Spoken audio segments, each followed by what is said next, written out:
আন্তর্জাতিক মানবিক সহায়তা সংস্থা ইন্টারন্যাশনাল কমিটি অব রেড ক্রিসেন্টের দপ্তরের কাছে গোলা হামলা চালিয়েছে ইসরায়েলি বাহিনী। এতে নিহত হয়েছেন অন্তত 22 জন, আহত হয়েছেন আরও 45 জন। নিহতদের সবাই ওই কার্যালয় চত্বরের আশপাশে আশ্রয় নিয়েছিলেন। শুক্রবার সন্ধ্যায় এই গোলা হামলা ঘটেছে বলে এক বিবৃতিতে জানিয়েছে IRIC।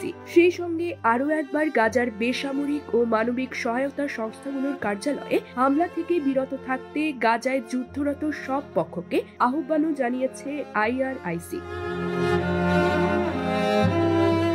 শুক্রবার সন্ধ্যাবেলার হামলায় ICRC কার্যালয়ের কাঠামো ক্ষতিগ্রস্ত হয়েছে। এই কার্যালয় চত্বরের আশপাশে শত শত বাস্তুচ্যুত ফিলিস্তিনি আশ্রয় নিয়েছিলেন। তাদের মধ্যে অনেকে আমাদের সহকর্মীও ছিলেন। হতাহতদের রেড ক্রিসেন্ট ফিল্ড হাসপাতালে ভর্তি করা হয়েছে। সর্বশেষ তথ্য অনুযায়ী এই হামলায় নিহত হয়েছে 22 জন এবং আহত হয়েছেন আরও 45 জন। আহতদের মধ্যে বেশ কয়েকজনের অবস্থা গুরুতর, বিবৃতিতে বলেছে red crescent committee.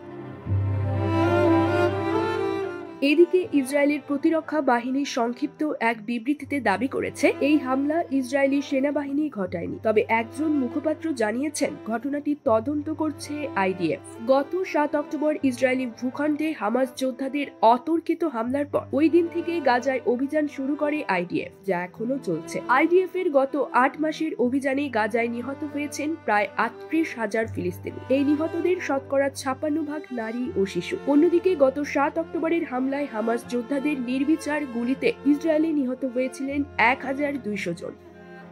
News desk, channel 16।